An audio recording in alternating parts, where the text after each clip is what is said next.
All right, so get that we're going deep into a chapter that's all about bouncing back and leading when things go totally wrong. Sounds intense. Oh, it is. We're talking Setback in the Search. Yeah. Chapter 6 from Srinivada's Rama, Lakshmana, and Hanuman, Brothers in Arms, Valmiki's Ramayana retold. Ah, the Ramayana, always a good time. Right.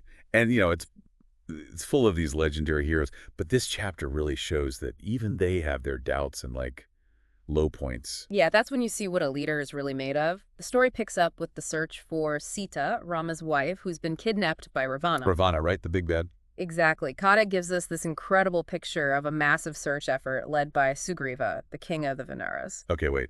Got to make sure we're all on the same page here. Who are the Vanaras again? I mean, they're not your average monkeys, are they? Definitely not. Think of them as this powerful race of monkey warriors, crazy strong, agile, and totally devoted to Rama. Gotcha. So Sugriva sends them everywhere. I mean, everywhere. Mountains, forests, cities, even these super dangerous, uncharted territories. Wow, this commitment. Yeah. Total commitment. But here's the thing. Even with all those Vanaras searching, a whole month passes and still no Sita. A month? Man, I'd be freaking out. And so are the Vanaras.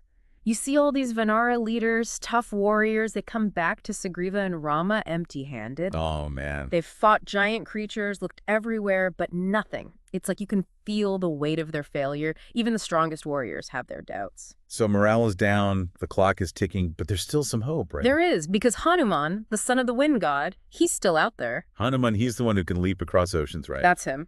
And he's not just any Vanara. He's known for his strength, his courage, but most importantly, his absolute devotion to Rama. He's leading a team south, including Angada, another big-time Vanara warrior. They're like the last bit of hope in this whole search. Okay, so they're heading south, but it sounds like it's rough going. Oh, it is. Kata describes them going through these desolate and impossible landscapes. It's bleak, man. Like, how bleak are we talking? Think scorching deserts, barren mountains, no water as far as the eye can see. Kata even mentions that there are no bees buzzing around. No bees. No bees. That's how you know it's bad. It's this powerful image of just how tough it is for them physically and mentally. Jeez, and then to top it off, they find this forest that's been cursed by some grieving sage. Yeah, this isn't just any forest. There's this weird supernatural vibe to it. It's almost like the whole place is working against them. Spooky. It really is. And it shows that even these super powerful warriors can't control everything. They have to deal with forces they don't even understand, which can be kind of scary, but also humbling. And speaking of scary, didn't they run into some terrifying demon? They did. This demon is described as this super powerful, menacing being. But here's where you see the Vanara's bravery.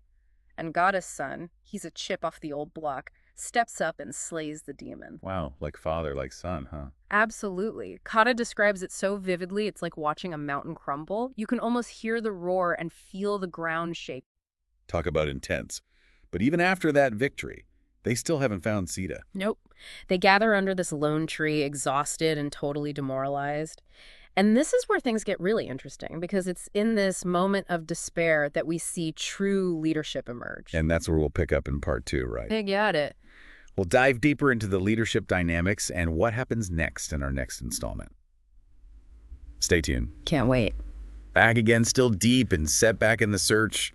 And man, things are getting tough for Hanuman and his crew. Yeah, last we left them, they were staring down this giant abyss, the rickshaw cavity, guarded by a demon named Maya. It was like the ultimate to be continued. Seriously.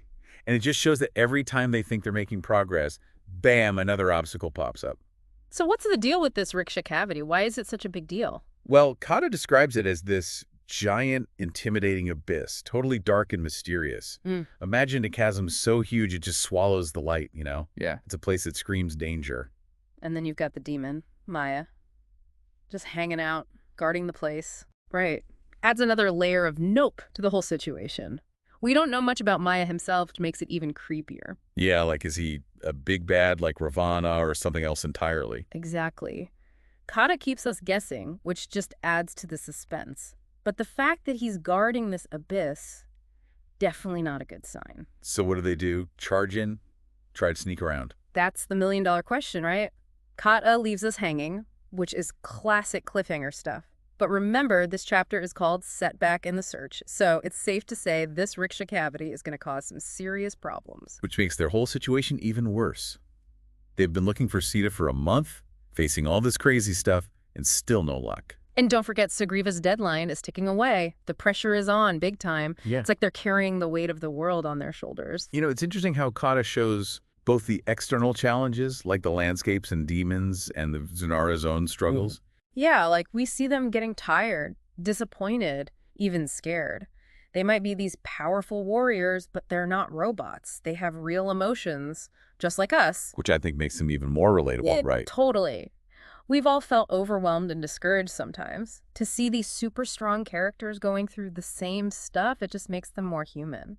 It's a good reminder that even in these ancient epics, the best stories are about being human, about emotions, about how we deal with tough times. Absolutely. And Kata's a master at bringing those human elements to life. Speaking of bringing things to life, one thing that really stands out in this chapter is the way he describes things. It's so vivid, like you're watching a movie. Kata's a poet, man. He uses these strong verbs and descriptions that you can just feel. For example, when Angada's son kills that demon, it's described as a collapsing mountain. Wow, I get chills just thinking about it. Right. You can practically hear the roar and feel the ground shake. And the landscapes themselves are like characters. The desolate provinces, the cursed forest, the silver mountain, they all set the mood and kind of reflect what the Vinaras are going through.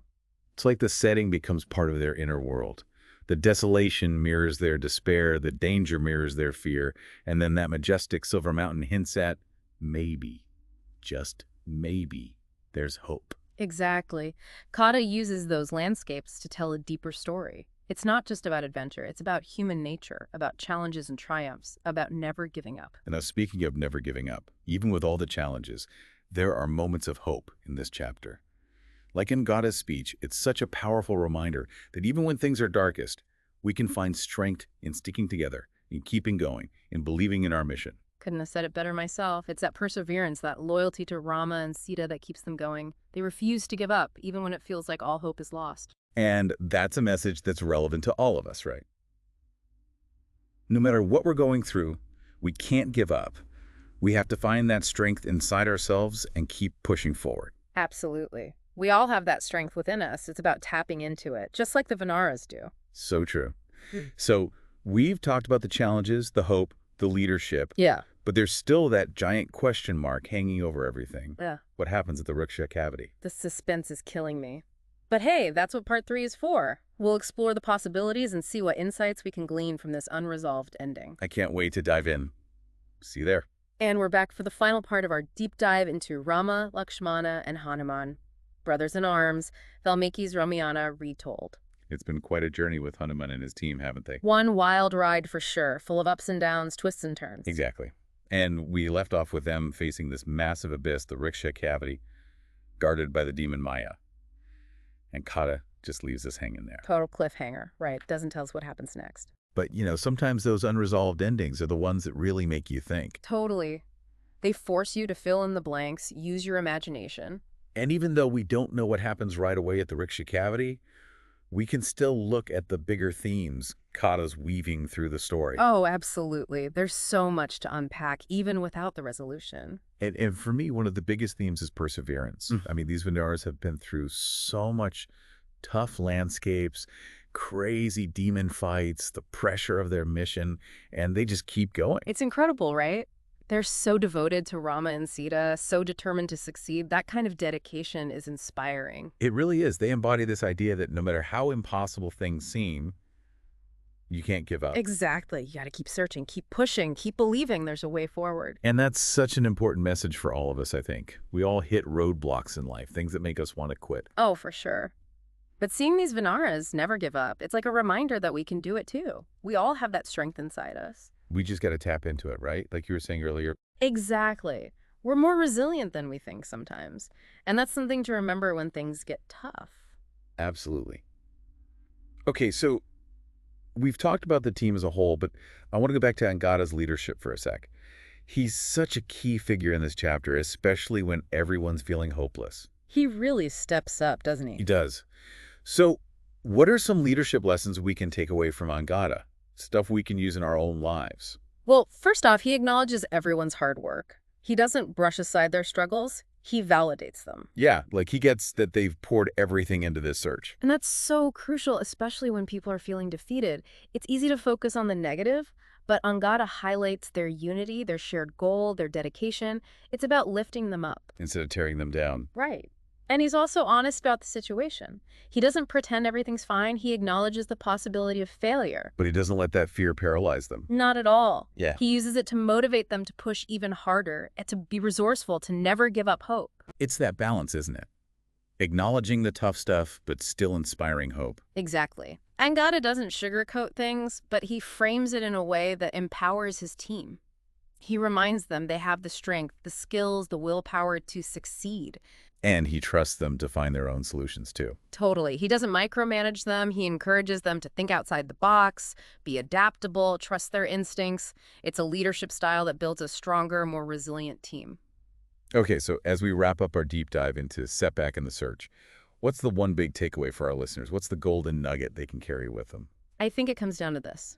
When you face setbacks in your life, your work, whatever it may be, channel those Vinaras. Embrace their perseverance, their unity, their unwavering belief. Acknowledge the challenges, yes, but never give up hope.